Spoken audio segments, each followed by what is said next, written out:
Hi hello friends, అందరికీ శుభోదయం అండి. ఈరోజు కార్తీక పౌర్ణమి కదా. నేను 4:00 కల్లా పూజ చేసుకున్నాను. ఆ చందమామ వెలుగులో చక్కగా అమ్మవారు ఎంతో బాగున్నారు. నేను 100 వరహాల పువ్వులతో ఇలా మాలను అల్లాను. అలాగే గడప దగ్గర ఇలా పూజ చేసుకొని తులసమ్మ దగ్గర పూజ చేసుకున్నాను. ఆ తర్వాత శివాలయంకి వెళ్ళి అభిషేకం చేయించుకున్నాము. 5:00 కల్లా అక్కడ శివాలయంలో అభిషేకం చేస్తారండి. చూడండి, చూసి తిలకించండి. ఆపై హారతి ఇస్తున్నారు.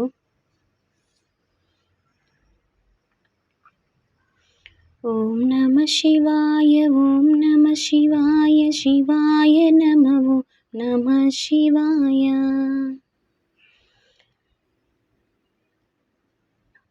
ఆ తర్వాత నేను సాయంత్రం ఉపవాసం ఉన్నానండి. ఆ రోజు మొత్తం ఇలా దీపాలు, ఇంటి నిండా దీపాలు పెట్టుకుంటాను. కార్తీక పౌర్ణమి నాడు కూడా ఇంట్లో మనం దీపావళి రోజు ఎలా అయితే అన్ని దీపాలు, ఇంటి నిండా దీపాలు ఎలా వెలిగిస్తామో, కార్తీక పౌర్ణమి రోజు కూడా నేను ఇంటి నిండా దీపాలు ఇలానే పెడతానండి. ఇంకా తక్కువైపోయినాయి అని నాకు అసలు చాలా బాధేసిందండి.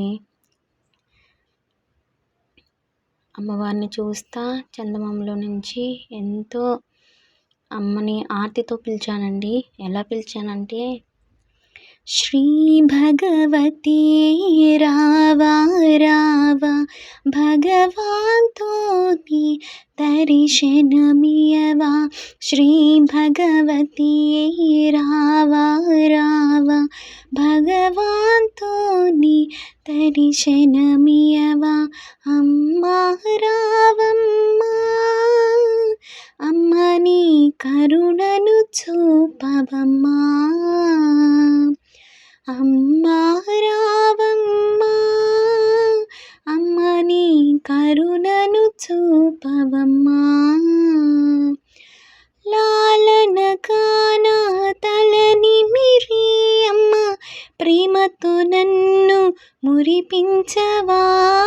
లాలన కానా తలనిమిరి అమ్మ, ప్రేమతో నన్ను మురిపించవా. అమ్మా రావమ్మా, అమ్మ నీ కరుణను చూపవమ్మా.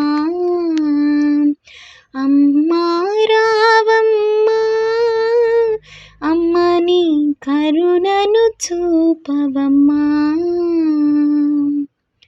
ఓం శ్రీమాత్రే నమః.